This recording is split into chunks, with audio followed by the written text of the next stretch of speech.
Representative Darlene Taylor. Thank you, Mr. Chairman, members of the committee. I appreciate this opportunity to bring you this bill today. I bring you Bill 389, the Georgia Health Insurance Enhancement Act. No, okay. Today I bring you House Bill 389, the Georgia Health Insurance Enhancement Act of 2013. This bill is to amend Title 33 of the Georgia Code as relating to the insurance so as to sunset requirements to provide conversion rights and coverages. This will discontinue mandates that have previously been required in the law. It will allow the best options to be given to the consumer. It offers better coverage in the marketplace at a lower cost. Currently, the only option available to some people who have lost coverage were high cost and limited benefit policies. They are referred to as conversion policies or high risk or assignment pool systems. These policies were originally designed to provide a safety net for individuals who leave employer groups coverage plans and are not eligible for individual policies. And this is usually done to pre-existing condition problems. This bill sunsets these mandates. Effective January 1st, 2014, new federal laws will require guaranteed issue and access to the individual market. And it will also include portability and renewability. On this date, the marketplace will be open to all comers, regardless of your health, your age, any physical conditions. There will be no medical underwriting, and carriers cannot charge a higher price or refuse coverage because of an illness. The program will be based on community ratings. They do have 3 tiers in the program, but it is a community rating as opposed to just medical underwriting. It's not going to be, again, based on your individual health condition. The bill requires notification by the carrier to those individuals currently covered by one of these policies. Notification will be sent 3 months prior to the open enrollment period. The open enrollment period begins in October and will allow 90 days for customers to select the best plan for them. I have checked with the Georgia Department of Insurance to see the number of people this will affect. From 1998 to 2012, there were approximately 8,600 policies issued through the assignment system. That would be only 2,000 to 3,000 perhaps a year that's ever covered at one time. I think this is a program that we can be proud of to take and help consumers purchase their insurance. And with that, sir, I would ask for your favorable consideration of this bill. Okay, we've got one question so far. Number 1, identify yourself and for the audience and for the internet. Sure thing. This is Representative Sam Teasley. Representative Taylor, thank you for bringing this bill. I just want to make sure I understand correctly. In lines 17 and 18, the insurer is what we're doing is we're no longer requiring that the insurer offer this program. If they want to offer the program, we're not stopping them. But it's not going to be a mandate. It's no longer a mandate from the state. Okay, Right. Thank you. Any other questions? Well, I guess it's, number 24. Hi, Representative John Carson. Representative Taylor, I was just wondering, and forgive my ignorance on this, but if we're saying that an insurer shall not be required, wouldn't that, instead of being new language in the code, wouldn't that be removing existing language in the code? Well, Is that requirement to have the conversion policy is already out there in code, correct? well, no, they're not going to be converted. They will be terminated. The plans will no longer exist out there. I'm just wondering about procedure. As opposed to saying it's not required, why don't we just strike that from the code? Okay. Maybe that's a question for legal counsel. Is that- What's your number? They will no longer be included in the policies that are issued. I think it's Okay. something through the regulations. We have talked with the department about getting the notices and making sure it all lines up correctly. Okay. We'll let Counselor speak. Well, I think in this case, this is the best way to go about doing this, because we're talking about upon the effective date of another factor, which is the federal Patient Protection and Affordable Care Act. And so rather than just strike that language explaining, why this would no longer be required, So that might be something down the road that you'd want to do, but I think at this juncture, this would be the most prudent way to handle transitioning this into the code. To clearly specify, in other words, in order to do this way, to be very specific and clear that it's not, that insurers should not be required to offer conversion policies? Yes. Okay. Thank you, Mr. Chairman. Okay. Number 15? Or did some, oh, that was council. She's, okay. I guess it's time for a motion. Make a motion to pass House Bill 3. Okay, all in favor? All opposed? That's passed. Thank Don't you, forget Mr. your rules committee. Fill out your forms.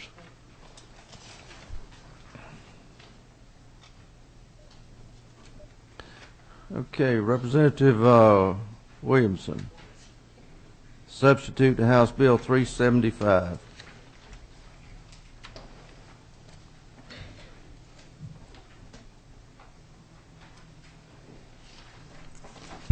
Thank you, Mr. Chairman, members of the committee. I'm Bruce Williamson, State Rep, House District 115, Walton County, Georgia. And today I bring to you a committee substitute LC 362316S for substitute for House Bill 375. This bill addresses business insurance policies. No personal policies, no homeowner's automobile or anything the general consumer buys, but only business issued policies. It principally addresses workers' compensation and general liability lines of insurance. Currently, the code says that if a policyholder is uncooperative with the insurance company at the end of the first policy period about the audit of the previous policy, and I can explain that further if you'd like me to, if the policyholder is uncooperative, then the insurance company must give 75 days notice of cancellation. Well, the problem is a contract between the policyholder and the insurance company that the policyholder does cooperate to provide the records for the previous policy year, i.e. the payroll or sales or receipts if it's a general liability policy. And when they're uncooperative, the insurance company is stuck with having to stay on that risk for up to 75 more days. So essentially, this is a fraud prevention tool. And this is a Georgia Insurance Department bill that would reduce the number of days notice of cancellation from 75 days down to 30 days. I'd be happy to go into more detail, but that's the essence of what this bill does. It saves the people that are doing everything right, which is the rest of the businesses in the state.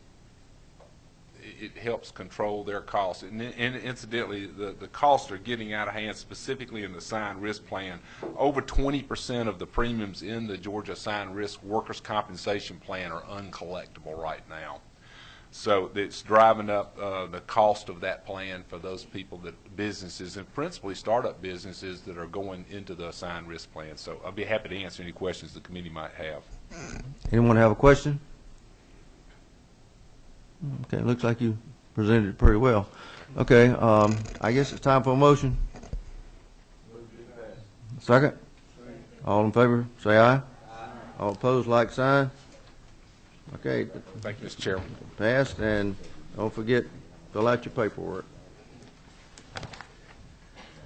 Okay, Representative Teasley, House Bill 229.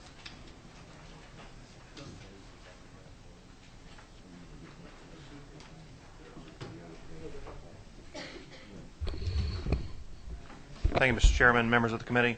I bring before you a substitute on House Bill 229, which is, I know we say in this work, it's a simple little bill, but this is a fairly simple bill. Currently, what is going on, insurance companies are required to provide an annual, not only an annual report, but submit a report to the Department of Insurance, showing their volume and experience for specific lines of insurance. And it's been the department's experience that over the last 20 years, there's been no open records request for any of this information, and so they feel like they're duplicating a number of records, things that are already covered on their annual report. Most of the products listed on the report are either obsolete, have changed significantly, or have been combined with other products, making it extremely difficult for the insurance companies to report on the individual products as listed in the statute. As a result, they're not getting similar reports, so there's hard to make an apples-to-apples comparison. What this bill would do, you see the meat of it in lines 11 and 12. This would strike the requirement, but allow the commissioner to ask for this in the event that it became a need again. So, with that, I stand for any questions or. Anyone have a question? consideration. Move to pass. All in favor, say aye. All opposed, like sign. Thank you, sir. Thank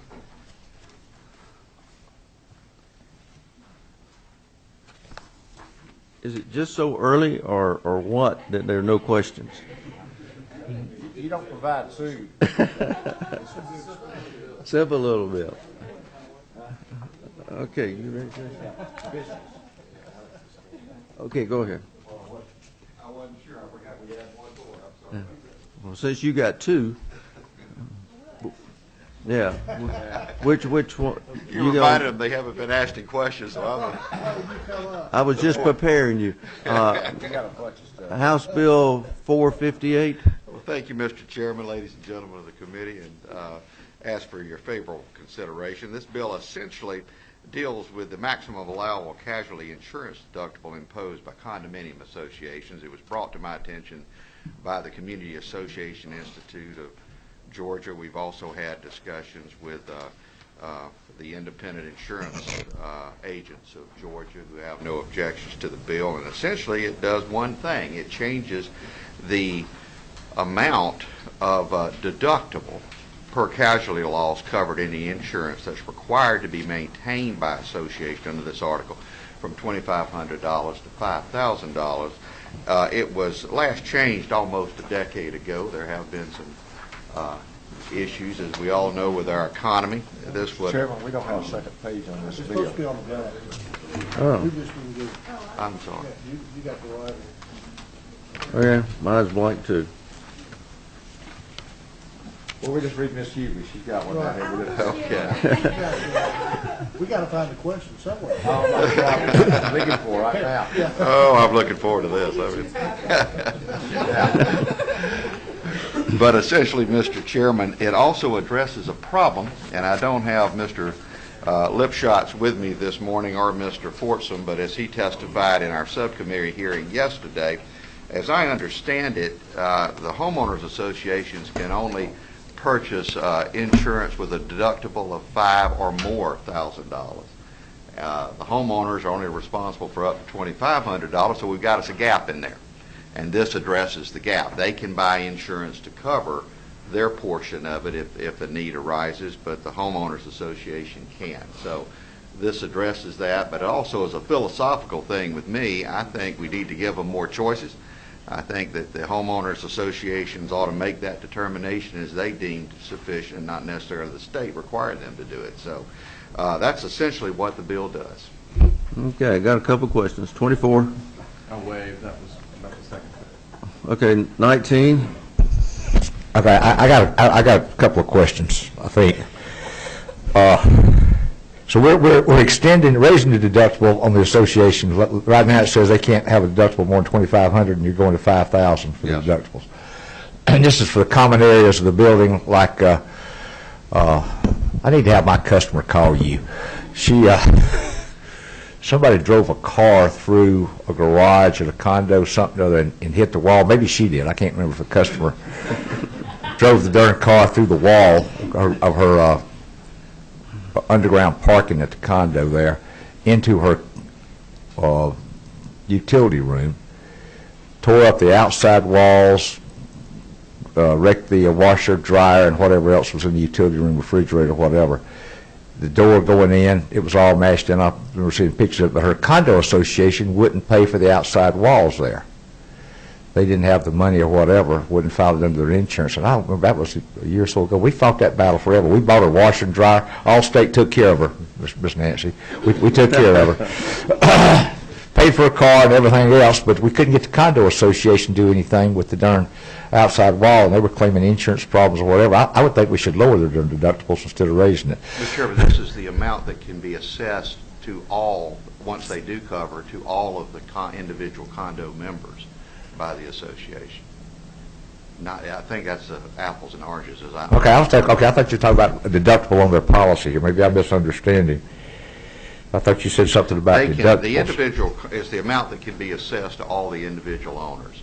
And they, as I understand the bill that was brought to me by the Can I see the back sheet of that again? by the Community Institute of Georgia, they can assess that, and under their, I believe it's called an HO6 policy, the individual homeowners can cover their portion, but they only have to cover it up to $2,500.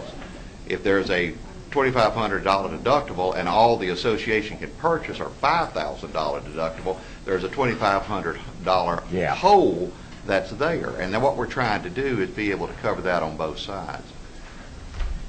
I hope that was clear on that. Let Mr. Williamson make a comment. Help me out, Bruce. Mr. Chairman, let me see if I can clarify, because this is the way I read this one line, and I'm having to go to the internet. It begins on line 25. It says, to the extent provided for in the condominium instruments, the association may allocate equitably the payment of a reasonable insurance deductible between the association and the unit owners affected by the casualty. What we're saying is, because of the hard insurance market, how difficult it is to insure these condominium complexes, you might have 500 families living in one big tower. And as I tried to illustrate yesterday, the condominium association, in order to keep the unit cost of insurance down, might take a $100,000 deductible. But the current law states that they cannot, in the event that casualty happens, and there's a $100,000 deductible, the most that the condominium association can redistribute back to each individual unit owner right now under the current code is $2,500. Okay. And I've been out of the business for a while, but it's my understanding that under an HO6 is what we called it in the independent lines, but a condominium unit owner's insurance policy, the unit owner's personal policy, they can buy loss assessment coverage that could cover this gap.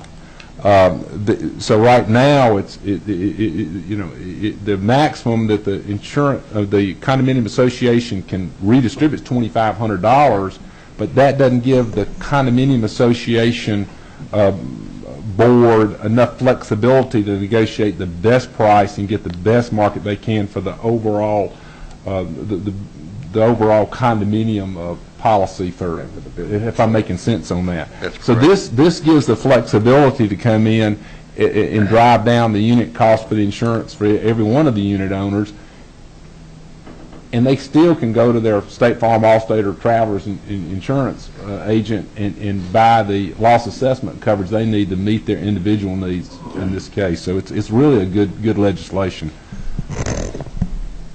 Good enough for me? 17. Thank you, Mr. Chairman. Carolyn Hughley, House District 136. My question is, because when we have claims dealing with these HO6s, people do not understand their responsibility as opposed to the association's responsibility. So my question is, how is that communicated to them, what the association is going to do?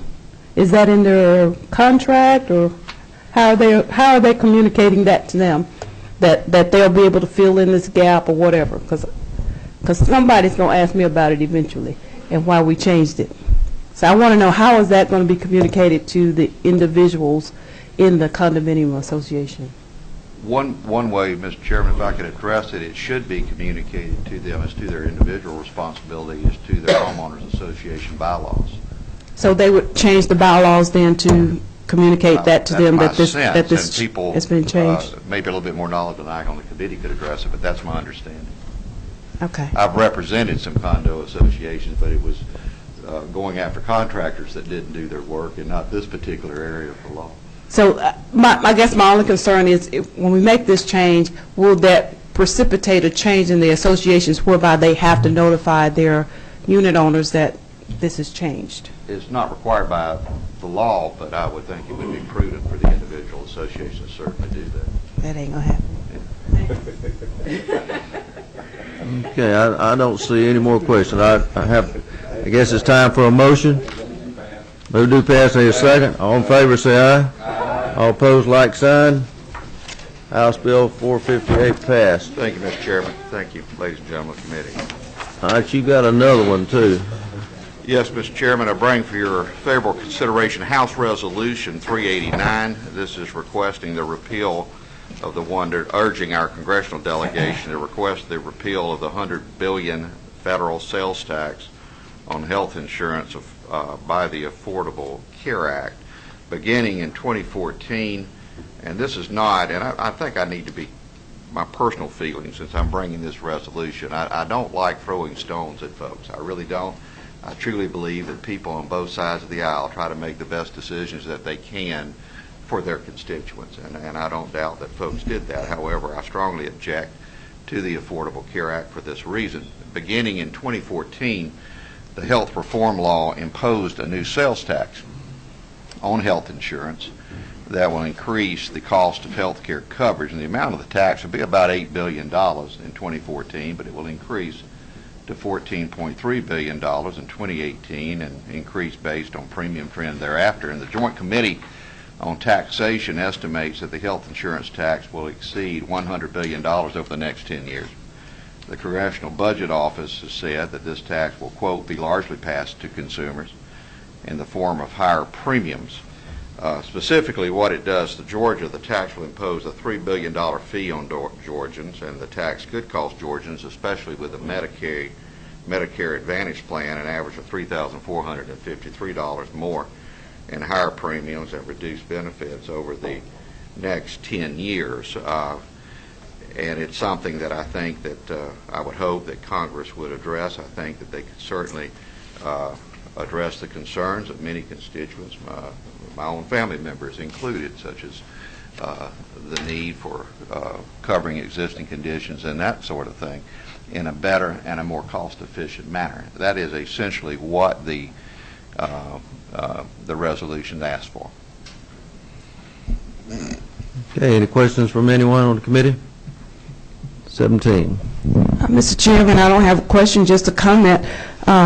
Just so we all know that urgent resolutions go in a special place when they get to Congress. So if we want to do it, fine. I was thinking that same thing. Yeah, waste of Congress. Well, I hope they don't all go in the same place, because I've got an urgent resolution as it relates to Fort Benning. Well, Mr. Chairman, we used to have a Rules Committee chair who's from Columbus that used to remind everybody it's best to keep your urges to yourself. I understand.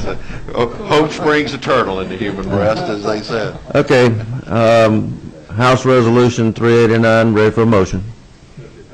Do pass, second. All in favor say aye. All opposed, like sign. No. Okay, motion carried, and 389 needs to be taken to rules. Thank you, Mr. Chairman. Thank you, ladies and gentlemen. You ready? Okay, next bill is House Bill 395.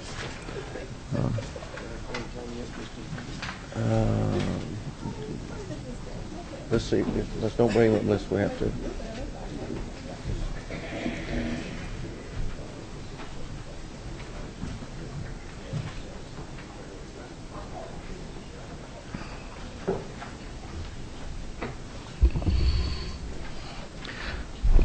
Thank you, Mr. Chairman. Members of the committee, bring to you House Bill 395, substitute to 395, as passed out of subcommittee yesterday. We had one small change that Representative Rogers introduced, where we changed the application fee, the number of business days required, from 15 days to 15 business days, so it was a simple change. But, ladies and gentlemen, what House Bill 395 is a jobs creation bill. This is rural economic development, and it's dealing with tax credits from the insurance premium taxes that are administered through the Department of Insurance and collected. We've heard a lot about tax credits and jobs. I can tell you when I ran for office, that was the thing that I was most interested in, was trying to create jobs in rural Georgia. This caught my attention because that's exactly what this is. That's the difference between this program and some other programs out there, and I'm not saying anything bad about any other programs. I'm just saying that's why I like this one best, because it's limited to the rural parts of the state, and it's also limited to investments in small businesses. And I've often said that the way to grow our way out of this economy is through small business. And I'm going to kind of go through. If you look at the bill, it looks very complicated. And the first time I looked at it, I said, oh, gosh, this looks like arithmetic of a different language. But when you really start thinking of, studying it and learning about it, it's quite simple. And we're not doing anything that hasn't been done in other states. This is already being done in 11 states. It's a federal model called the New Markets Approach, and that's why we've labeled it the New Markets Bill. The way it works is the Department of Economic Development in Georgia would be charged with administering this program. They would not issue any tax credits until the third year. So it's a 7-year program, then it ends. It'd have to be reauthorized. The credits would be issued starting in the third year, 12%, 12%, 12%, 11, 11. So we don't even issue, we issue a total of 58% of the credits to what's invested. But we're also requiring the investors to invest a total of 150% of the total allotted amount of the fund, which is the total is $125 million. We're requiring the amount of the investments to be made during the first 12 months of the program, so that's a total of $187.5 million invested in small businesses in the first year. The state of Georgia starts issuing credits in the third year. The first credit is $15 million, 15, 15, and then it's 13.75, 30. So, you got 5 years credit. Y'all, you stop me at any time if you got any questions, but most of the bill you'll see is definitions. And I want to address a few of those definitions before I start saying CDEs and all that kind of stuff. Sounding like a bureaucrat. Community development entities is the definition, federal definition of these entities that would actually be managing these funds and attracting the investments. So basically from the insurance companies.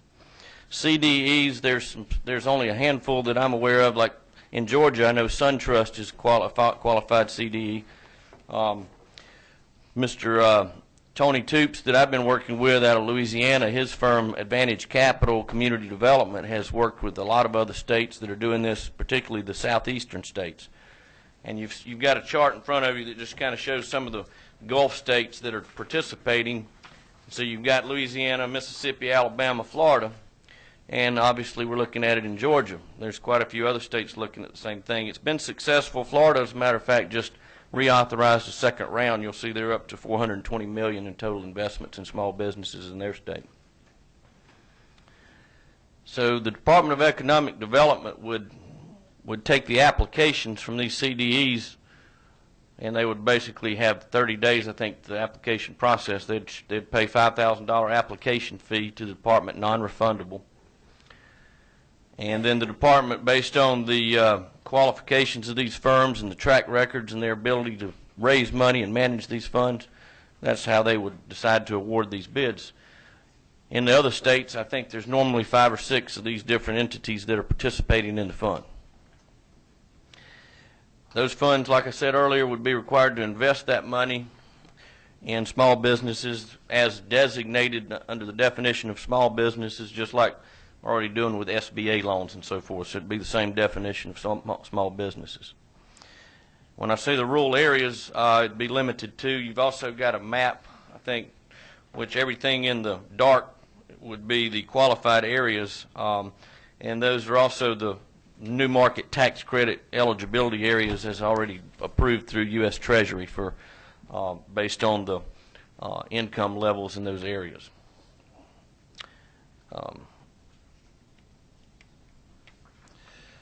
like I said, it looks complicated, but it's not really that complicated. I will tell you that I think the average return on investments in other states is running around 8-to-1 return compared to the amount of credits we're issuing. When you talk about physical notes and having to try to put a number on that, that's pretty difficult. The physical note only takes into account that I ordered just takes into account how much the credits are being issued. It's kind of got a high and a low mean based on trying to determine how much money you're going to generate from these application fees and so forth. So it's running between I think 36 and 45 million total investment from our side, from the state level. Like I said yesterday, I think sometimes when you talk about jobs and business, you have to spend money to make money. This program, I think, from the approach that the governor's office and the Department of Economic Development, the way they're viewing this is that they really like this idea. They like this approach, and they want it to be a part of their overall package whenever that, they decide to come out with that. They're looking at a lot of things to try to make Georgia more competitive. And so this is being vetted by that competitiveness initiative group. And like I said, I really like it. I hope you do, Will. And Representative Shaw, could you make some of the same comments you made yesterday as it relates to some of your community banks? Yes, sir, Mr. Chairman. Another thing that I liked about this program, one of the first questions I asked, because I'm familiar with the challenges with community banks all across Georgia, but in the rural areas especially, I know a lot of community banks have really struggled. I mean, everybody knows we've had more bank closures than probably any other state. But this program would allow, if you've got a situation where you've got a group that wants to come in and start a new business that's designated as a small business or defined, meets those definitions, and the community bank or banks they're working with can't quite meet their total needs. So for instance, just to be simple, if you've got a group that needs $5 million capital to either expand or create what they want to do, and the community bank they're working with can only do up to, say, $3 million, and this group, these administrators of these funds, would be able to come in and work directly with these community banks, just like you would with an SBA loan or something, and be able to make that deal happen so that those jobs could be created. And that's something I also really, really like about these programs. And that's kind of the gist of it. And I'm sure there's probably some questions. I'm glad we can save the questions for last now that we're all awake. But Okay, any questions from anyone on the committee? 24. Thank you, Mr. Chairman. Representative Shaw, I was just wondering what areas of insurance does this cover? I just thought, why would this bill not be covered in Ways and Means? Well, I'm assuming that it was handled this way just because it's dealing with the insurance premium tax and the fact that the Department of Insurance administers, those collections. Because when I was reading, when it was said in regard to the department, it talked about the Department of Economic Development, yeah, right? Exactly. So when you see department in the bill, that's Department of Economic Development. Okay. And Go ahead. what is the fiscal impact in year 3? In year 3 is $15 million in credits. Okay. Thank you, Mr. Chairman. 17. Thank you, Mr. Chairman. Carolyn Hughley, House District 136. My only question, first of all, I appreciate your bill. My only question is about the accountability part. The Department of Economic Development is going to report to us somehow how this is working, or where is that in the bill? Well, how is that going to happen? They're actually going to be, these programs in these other states, just like it would be in Georgia, are administered through the U.S. Treasury. So they're going to be the overall administrator of this, that are going to be handling audits and so forth. The department would be in charge of dealing with administering, who's taking applications and so forth from the community development entities that already do these types of programs that can raise this kind of capital and so forth.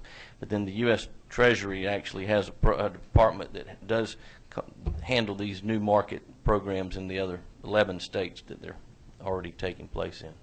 So my question is, how will we know about this return on investment? Because I see that it looks good. It looks like we're going to get a good return on the investment. How will we know that that's happening? How will that get back to us? Well, it's a good question, and that's what I mentioned earlier. It's really hard to put a number on the impacts.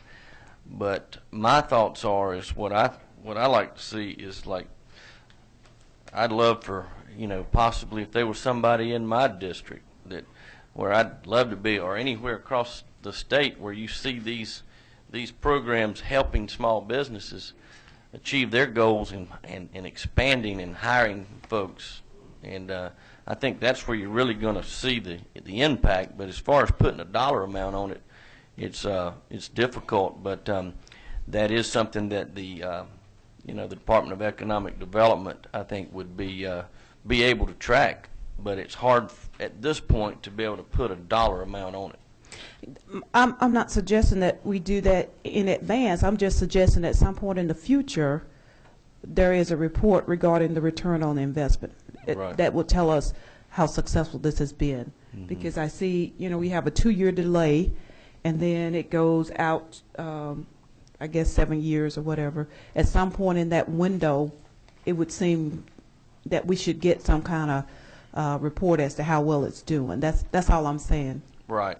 That was, and I apologize, I should know, but I don't know where it is in the bill probably, but the Department of Economic Development would be tracking this to make sure it's working, because at some point also it'd be up for reauthorization, like Florida just reauthorized a second round, so it's obviously working there. It's working in these other states already. We've spoken with other states. We've seen some of the data out there. I mentioned the 8-to-1 is what the average rate of return is. It's and I apologize if I hadn't been able to answer your question completely. Number 19. Thank you, Mr. Chairman. This is Howard Maxwell, District 17. I hadn't had enough coffee for this, I'm telling you.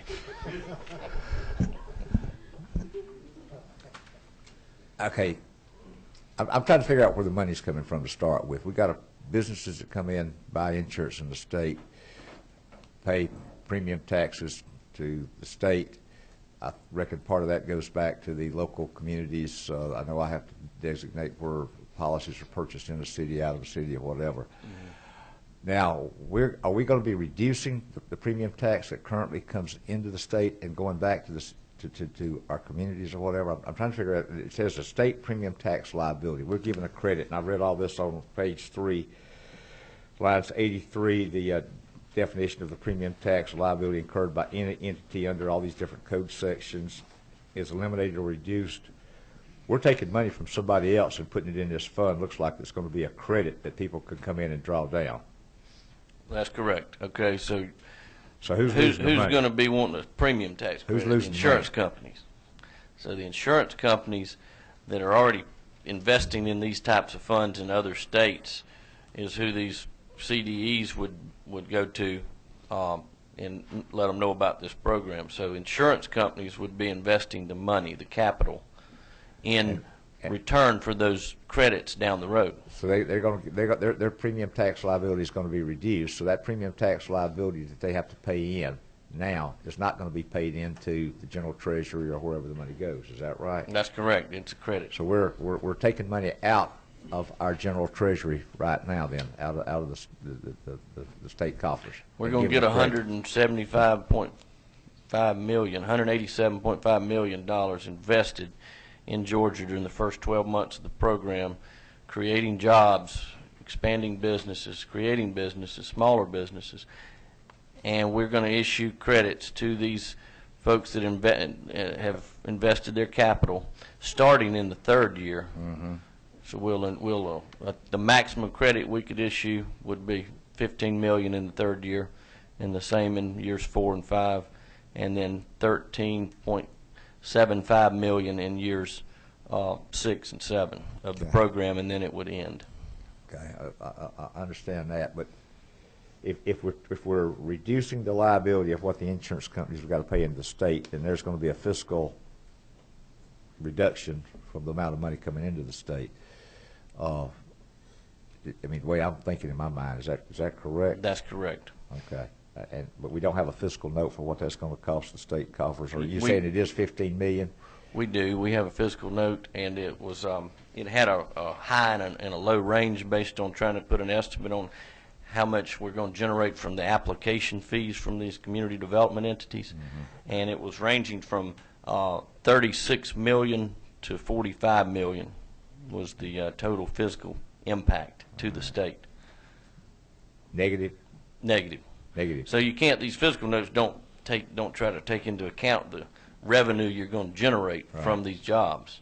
Okay. So if you look at a fiscal note and you don't think about the whole picture, you're like, well, wow, we can't do that. But this is all about spending money to make money. Yeah. And the fact that, there's other programs out there that are very similar type programs, more dealing with venture capital and more into specific types of industries. Venture capital, this is not that. This is a small business loan program. Okay. And okay. one other thing that I'd like to mention is there's also exceptions into what types of companies can be invested in. Obviously, not any speculative type. Can't have more than 15% real estate. There's just a whole list, because like I said, this is complicated because it's a federal model. But there's all these exceptions as to what type businesses can't be, like any speculative type businesses. But it's a much broader range. We're not just targeting high-tech jobs or anything. This could be anything from forestry to manufacturing, but it's not speculative type investments. Well, Mr. Chairman, that was my next question. Basically, I think historically about 80% or so of new businesses that open their doors close within a 3-year period. I'm trying to remember the numbers, but I know a lot of businesses will start out with a great business plan or whatever, but for whatever circumstances, they'll close up after 3 or 4 years or something. If the businesses come in and get started, get the tax or get the money from the state to get going and then wind up closing the doors, there's no recoupment of the money that's been invested in there then. Yeah, but the loss is going to be taken by the CDEs that are administering those funds that have attracted the investments and decided, who they're going to invest the money in, because they're going to put that money, they're going to study these just like a banker would and try to make wise choices on who they invest in, because they're the ones that's going to take the hit if they don't get paid back. But the state of Georgia's taken the hit originally by allowing them to take the money and invest it. That's correct, but they're also requiring these companies to put in a total of 150% of this whole 125 million cap. That's where the 187.5 million in total investments comes in. So we're only issuing a total of 58% tax credits on the $125 million program.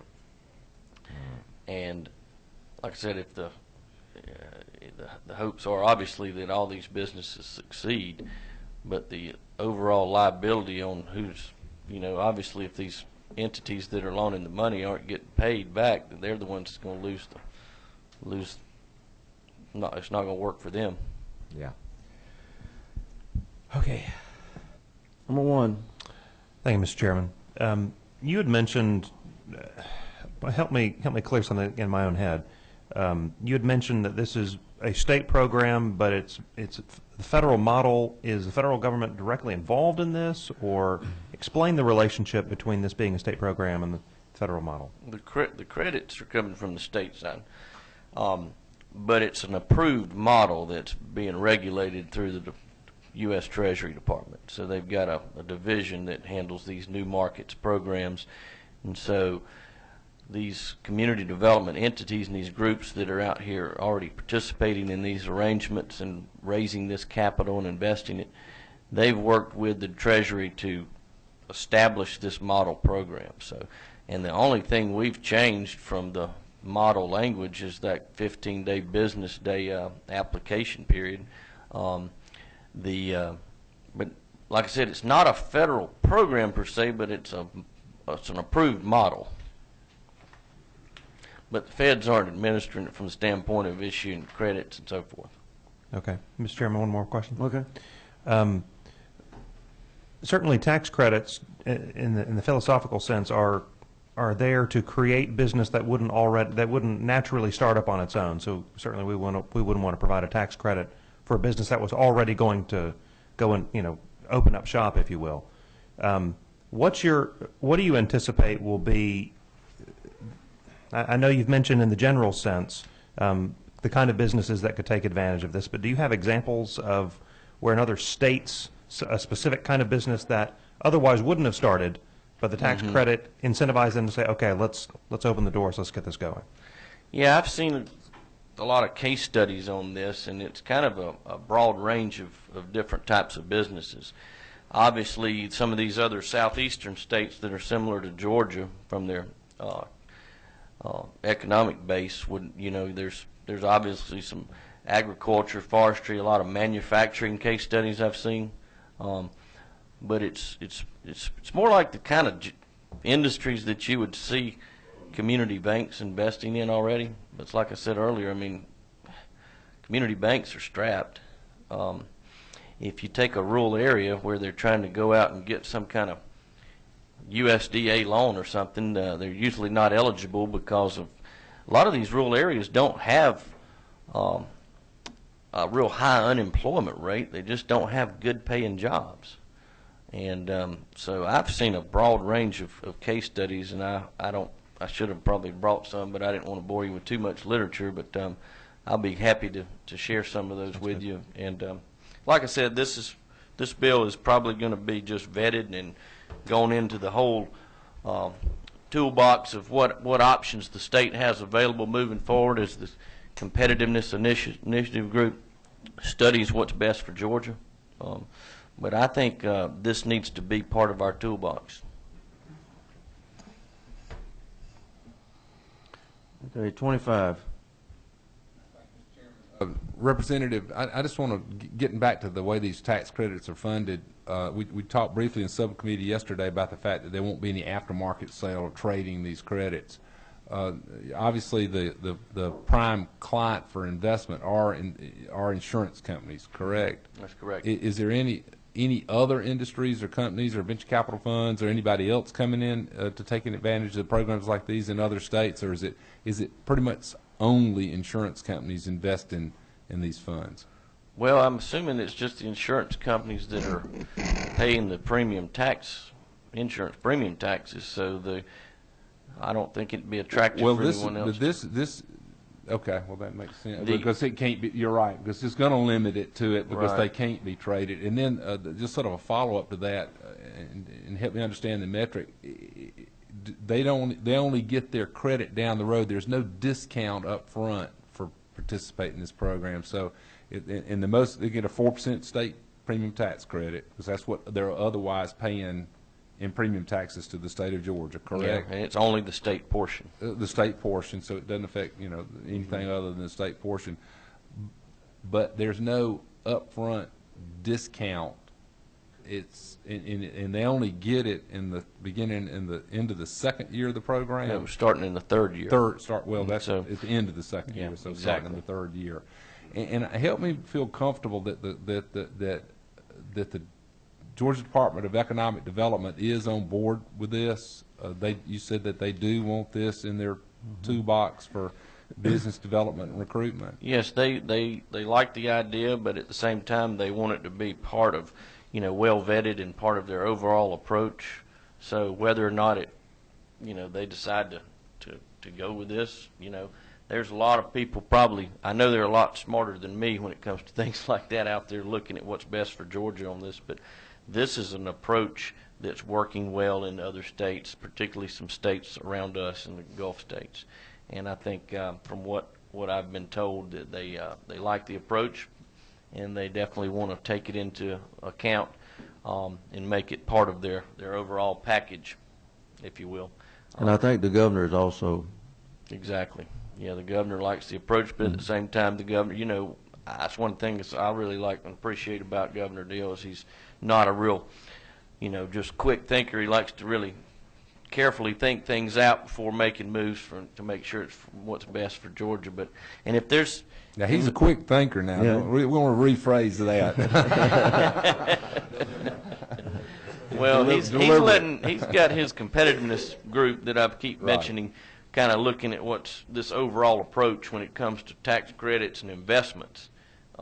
If we've all got to be careful about that. I'm not coming up here saying, hey, let's just give away the bank, but let's be careful about it. But let's make sure we look at what options are available that are working for our neighboring states. And, Mr. Chairman, I mean, if there's questions that I haven't completely answered, Mr. Toops is here. I mean, he could probably sum this up if that's appropriate. But, I mean, maybe I've done a good job. I hope Well, so. let's see. We got a couple more questions. 18. My question's been put and answered. Okay. 24. Thank you, Mr. Chairman. I have one comment and one question. I appreciate Representative Hughley's your comment, because I see the total initiative size here on this page in regard to how big could the program be. But to Representative Hughley's point, how many jobs has this created, and how many jobs will it create? I would that would be interesting to see. My other question is, has this anybody from the audience, is there anybody in the audience from the Bankers Association or the Chamber of Commerce that wanted to say anything in regard to this? We don't have public hearings in this committee. They had the opportunity yesterday at subcommittee. When I was at Ways and Means, okay. But I have spoken with the Chamber folks, and they like this approach. Whether they're at the same time a key part of this whole competitiveness initiative. And that is the approach that they're all taking. Let's have this as something we look at along with the other ideas out there. There's another bill that's out here right now that we're looking at. It's $100 million tax credit right off the bat, but it's only for high-tech jobs and venture capital. That's what I mentioned earlier. I mean, I'm glad that there's these groups out there that are going to be looking at all these approaches and figuring out what's best for Georgia. Okay, I guess it's time for a motion. Yes, sir. What's your number? Okay. Thank you, Mr. Chairman, and thank you for presenting this innovative bill. My concern is I've been waiting to hear you explain or describe a potential business that could be generated from this type of investment. I haven't heard that. Well, you mentioned the forest industry, so this is more a rural type program, or is it a program that can be utilized throughout the state, or?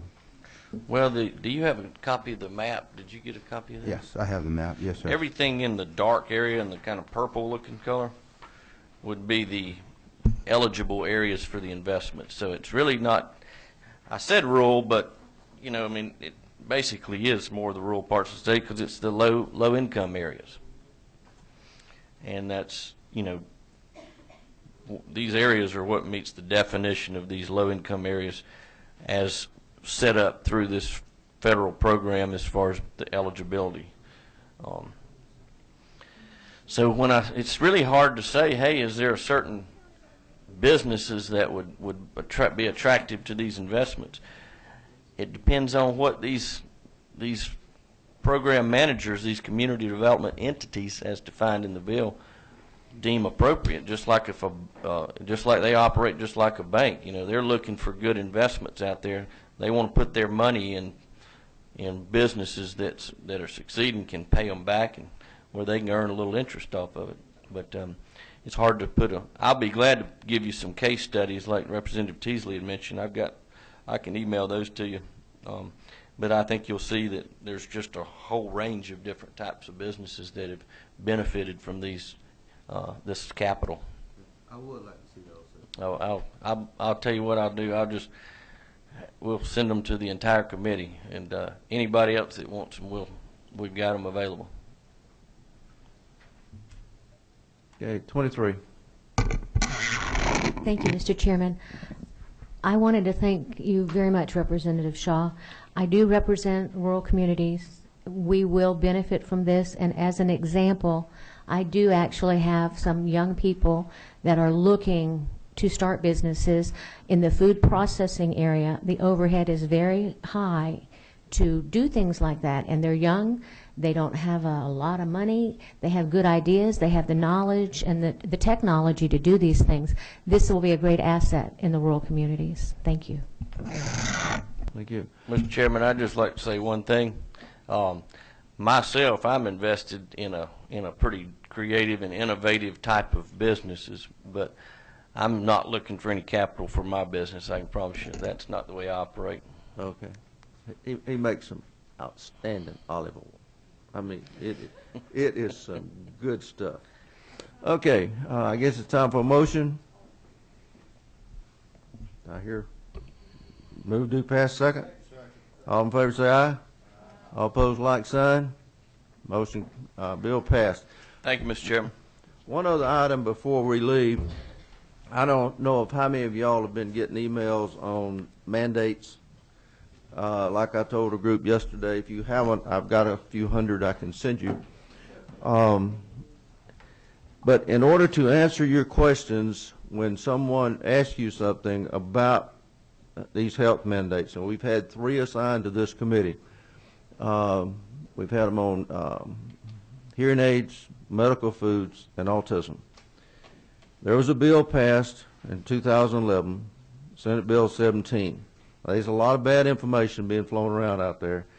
Some of it's getting back to me that's pretty vicious, but that's okay. But this particular bill says that there will be a special advisory commission on mandate health insurance benefits. And the gist of that bill is on line 60, and I'm going to get everybody a copy of this bill, where it says, whenever legislation containing a mandated health insurance benefit or provider is proposed, the Standing Committee of the General Assembly having jurisdiction over the proposal, which is this committee, the next word is shall. It's not maybe or anything like it. It says it shall request that the Advisory Commission prepare and forward to the Governor and the General Assembly a study of the access and the social and financial impact and medical efficacy of the proposed mandate, and they'll submit to the Governor and to the General Assembly, and they have a minimum of 6 months. On part of this bill, you'll see who makes up this committee: doctors, dentists, insurance people, small business, 20 members.